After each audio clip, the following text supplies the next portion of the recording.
오늘 우리에게 주시는 하나님의 말씀은 구약성경 신명기 21장 15절에서 23절까지의 말씀입니다. 신명기 21장 15절에서 23절까지의 말씀입니다.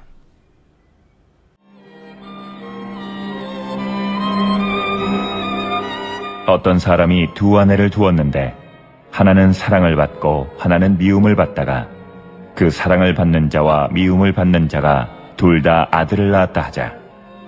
그 미움을 받는 자의 아들이 장자이면 자기의 소유를 그의 아들들에게 기업으로 나누는 날에 그 사랑을 받는 자의 아들을 장자로 삼아 참장자, 곧 미움을 받는 자의 아들보다 앞세우지 말고 반드시 그 미움을 받는 자의 아들을 장자로 인정하여 자기의 소유에서 그에게는 두 몫을 줄 것이니 그는 자기의 기력의 시작이라 장자의 권리가 그에게 있음이니라.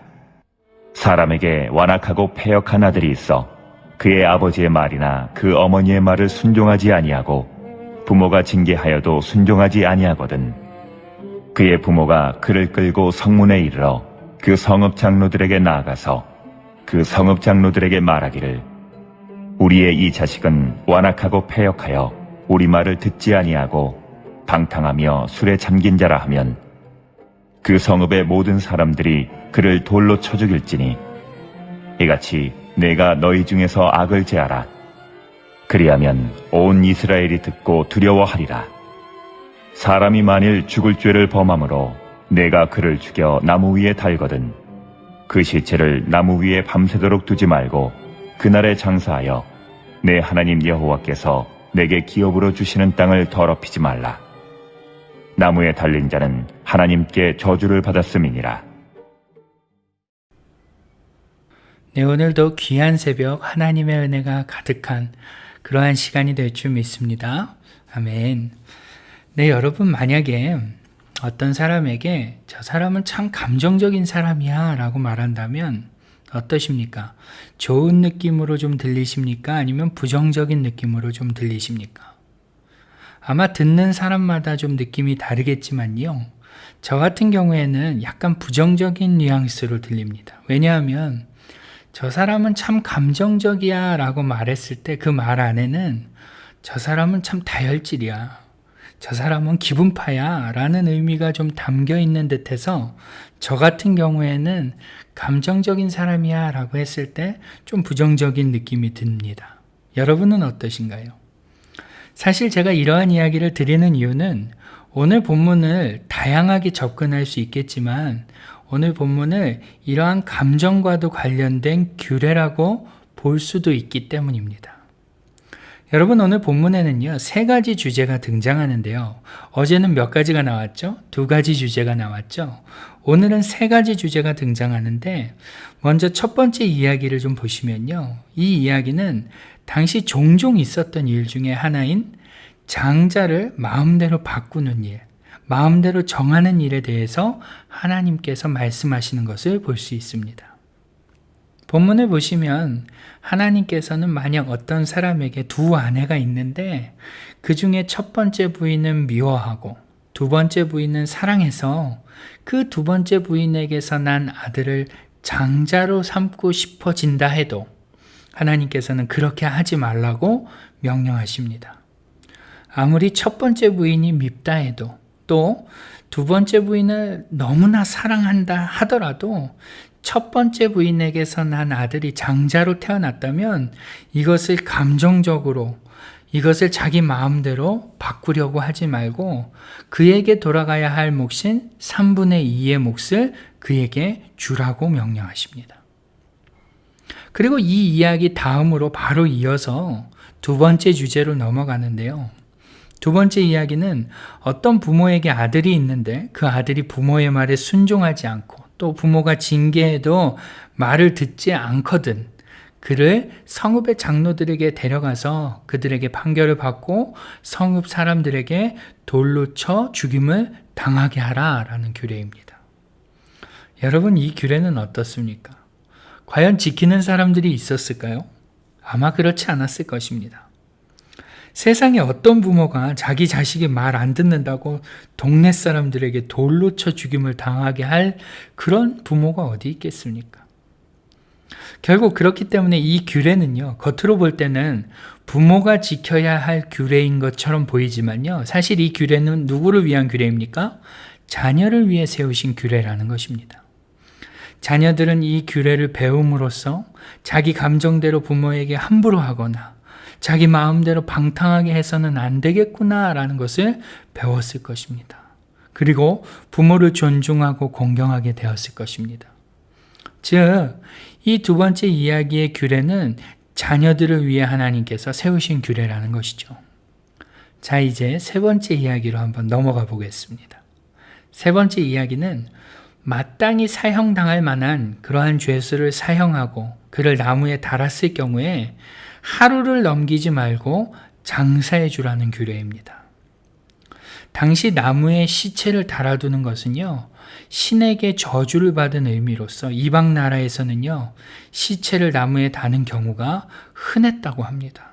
그들은 그 시체들을 나무에 달아놓고요, 하루가 아니라 오랜 시간 달아놓음으로써 새들의 먹이가 되도록 그렇게 했다고 합니다. 그 이유인 즉슨 나무에 달린다는 것조차가 굉장히 수치스럽고 저주받은 일로 여겼는데 그 시체를 장사하지 않고 나무에 오랜 시간 달아놓음으로 새의 먹이가 되게 함으로써 그 죽은 자와 그 죽은 자의 가문을 더욱더 수치스럽게, 더욱더 욕보이게 할 수 있었기 때문입니다. 그런데 오늘 본문은요, 하나님께서 극악무도한 죄를 저지른 그러한 죄인을 사형하고 나무에 단다 하더라도 뭐라고 하십니까? 하루를 넘겨서 나무에 달아놓지 말라고 하십니다. 하루를 넘겨서 나무에 달아놓음으로써 그 시체로 인해서 땅을 더럽히지 말라고 말씀하시면서 그 안에는 더불어서 분에서 지나치는 형을 가하지 말라라고 말씀하고 계시는 것입니다. 마치 악인을 향한 분노 때문에 기준 이상으로, 정도 이상으로 분에 진하게 형을 가하지 말라는 것이죠. 결국 오늘 우리가 세 이야기를 짧게 봤는데요. 이 세 이야기의 공통점을 찾는다면 뭐라고 할 수 있을까요? 첫 번째 이야기는 자기 마음대로 장자를 바꾸지 말라는 말씀이었고, 두 번째 이야기는 자기 마음대로 패역해서 부모를 업신여기고 부모에게 함부로 하지 말라는 이야기였고, 세 번째 이야기는 자기 분노대로, 자기 기준대로 형 집행을 분에 진하게 하지 말라는 말씀. 이 세 이야기의 공통적인 특징은 바로 자기 감정대로 하지 말라는 것입니다. 자기 기준대로, 자기 마음대로 하나님께서 세우신 질서를 깨지 말라는 것이죠. 즉 오늘 본문의 하나님께서는 하나님께서 세우신 질서를 사람들이 자신들의 감정으로, 자신들의 마음대로, 자기 마음대로 깨지 않기를 바라셨던 것입니다. 여러분, 우리는 얼마나 감정적입니까? 기분이 좋을 때는요, 간도 빼줄 것처럼 하고요. 기분이 좋을 때는 뭐든 할 수 있는 것처럼 하고, 기분이 좋을 때는 이렇게 믿음이 좋은 사람이 또 있을까 싶어 보이기까지 합니다. 그런데 그러다가도 어떻습니까? 기분이 조금만 상하면요, 감정이 조금만 상하면 어떻죠? 완전히 정반대의 모습을 보이지 않습니까? 그리고 자기 감정대로, 자기 기분대로, 자기 마음대로 행동하게 되죠. 그러다 보면 결국 하나님의 질서를 깨트리는 일을 하게 된다는 것입니다. 여러분, 하나님께서는 우리에게 감정이라는 것을 주셨습니다. 여러분, 이것은 하나님이 주신 크신 선물입니다. 그런데 우리가 이 감정이라는 것을 반드시 하나님이 세우신 방식에 맞게, 그 용도에 맞게 사용해야 한다는 것입니다. 왜요?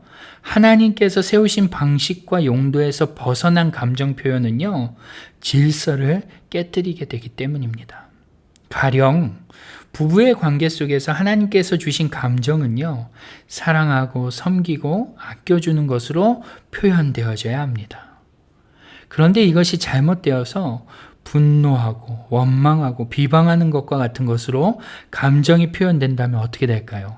부부의 관계가 깨어질 것입니다. 하나님께서 세우신 그 부부라는 질서가 깨어지게 된다는 것입니다. 여러분, 부부의 관계만 그렇습니까? 아니죠. 부모와 자식의 관계도 마찬가지일 것입니다. 또 대인과의 관계에서도, 심지어는요, 말하지 못하는 짐승과의 관계에서도 우리의 감정은 하나님께서 세우신 방식으로, 세우신 모습으로 잘 표현되어져야 하는 것입니다. 그런데 그렇게 되지 못하게 된다면, 그렇지 않게 된다면 하나님께서 세우신 질서가 깨지게 되는 것이죠. 여러분, 그렇기 때문에 교회 안에서도 마찬가지입니다. 하나님께서 정하신 교회 안에서의 감정 표현 방식은 서로 사랑하고 서로 섬기며 남을 나보다 낫게 좋게 여기며 또 서로에게 종된 것 같이 하는 것이 하나님께서 세우신 감정 표현 방식입니다. 그런데 이것이 교회를 구성하는 구성원들이 해야 할 감정 표현 방식인데요. 이것이 잘못되어서 서로 미워하고 비방하고 시기하고 질투하고 험담하고 그러다 보면 어떻게 되는 것입니까? 교회의 질서가 깨지는 것입니다. 여러분, 우리의 감정이 하나님의 질서를 깨뜨리고 있지는 않은지 점검해야 합니다. 흔히 이런 말이 있죠. 기분이 태도가 되면 안 된다. 감정이 태도가 되면 안 된다. 네, 맞습니다. 우리는 마땅히 우리의 감정을 잘 다스려서 하나님의 질서가 깨지지 않도록 부단히 노력해야 하는 것입니다. 그것이 오늘 우리에게 요구하시는 하나님의 뜻인 거죠. 사랑하는 성도 여러분, 오늘 이 아침에 내가 내 감정대로 함으로써 또 그로 인해서 하나님의 질서를 깨고 있는 것이 있지는 않은지 좀 돌아볼 수 있는 시간이 될 수 있기를 바랍니다. 그리고 그 부분이 어떤 분들은 부단히 노력을 함에도 불구하고 잘 되지 않는 분들도 있을 것입니다. 내가 바라는 대로 내 생각처럼 내 감정이 컨트롤되지 않는 분들이 있으실 것입니다. 그렇다면 오늘 그 부분을 하나님께 도움을 요청하시길 바랍니다. 하나님, 내 감정이 이게 내 마음대로 되지 않습니다. 하나님, 자꾸만 하나님의 질서를 깨트리는 방향으로 내 감정이 사용되어집니다. 그것을 깨닫는다면 하나님 도와달라고, 하나님 내가 내 감정을 잘 컨트롤할 수 있게 해달라고 좀 기도하시면서 요청하시면 분명 우리 하나님께서는 하나님의 교회를 위해서 하나님께서 세우신 그 질서를 지키시기 위해서 분명 우리에게 그것을 컨트롤할 수 있는 힘을 주실 것입니다. 여러분, 이 아침에도 우리를 성숙의 단계로 이끄시는 그 하나님을 의지하면서 함께 기도하면서 좀 나아가면 좋을 것 같습니다. 다 같이 기도하시겠습니다. 하나님 아버지, 우리는 때론 우리의 감정을 잘 조절하지 못하여 일을 그르치고 공동체를 아프게 하며 관계를 어렵게 하는 경우가 너무나 많습니다. 하나님, 이것이 우리의 마음처럼 잘 되지 않음을 주님 또 연약함을 고백합니다. 하나님이 이런 우리를 불쌍히 여겨주시고 힘을 주셔서 하나님의 질서를 깨지 않는 우리가 되게 하여 주옵소서. 우리의 감정이 하나님이 계획하신 대로 하나님이 원하시는 대로 잘 표현되어지게 주님 역사하여 주시고 도와주시고, 그래서 하나님의 질서 안에서 우리가 그 안에서 기쁨을 맛볼 수 있는 우리 모두가 되게 하여 주옵소서. 하나님, 오늘도 우리의 감정을 주님께 내어드립니다. 하나님께서 간섭하여 주시고 개입하여 주셔서 이것을 잘 관리하고 잘 컨트롤하여 덕을 쌓는 데 사용되어지게 하여 주옵소서. 우리 주 예수님의 이름으로 기도드립니다. 아멘. 네, 이 시간부터는요, Pray Together 1, 2, 3 기도 제목을 보시면서 함께 기도하며 나아가겠습니다. 기도하시겠습니다.